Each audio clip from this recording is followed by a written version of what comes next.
Just gonna make a video today to tell all you guys that I replaced my induction fan motor with the OEM Traeger replacement instead of an Amazon made in China one. And I can tell you that it is much better.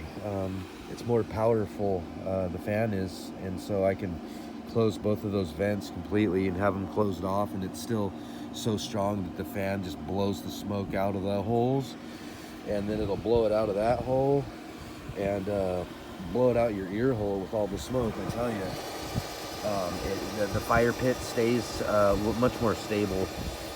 You know, 160 and above. It doesn't really drop below 160 a whole lot. It's a really cold day today, and so the fan underneath there that I'm talking about is that fan. That fan right there. I replaced it with an Amazon one after like the third year or whatever. After the second year, my machine started acting up.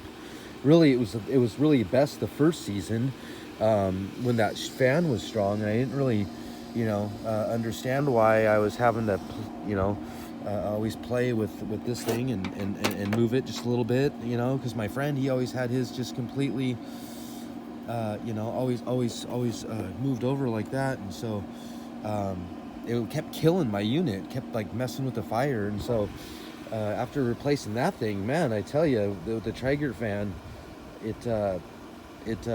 can plug both those holes and the thing will just stay cranking out lots of smoke. As you can see, it just, look at that, just mass smoke. It'll just sit there and just load pellets all day long and just sit there and smoke like that for, I usually do 5-6 hours for chicken and let it just sit there and puff out like that, man. All I know is when I put that Traeger fan in there, I could really hear it. It was a little bit louder, sucking harder than the one off Amazon. It might be another like 10 watts or something. A little bit more power. It's a little bit more powerful fan. I can totally tell the difference now. This is the way it used to run when it was brand new.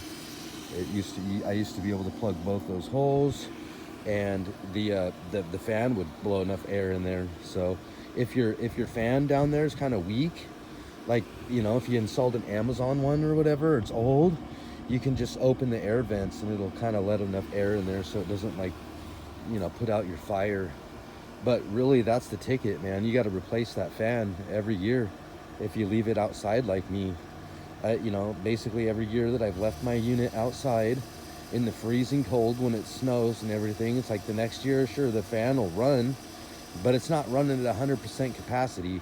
And I've always had to kind of like crack one of those things, one of my little vents, to kind of get it to balance out so that it doesn't put the fire out and make it go below 150, 140, 130 and then just dies. So if you're having problems with your grill on super smoke mode, make sure you replace that induction fan down there, and with a Traeger original, because I used the Amazon one and it lacked performance. It lacked CFM. It wasn't able to move the amount of air that really these things need. And so yeah, there you have it. Super smoke mode, man. Get your Traeger on and make sure you be able to try it with both those holes shut, and it's the goods, dude. Take care. Hope you enjoyed. Have a great one.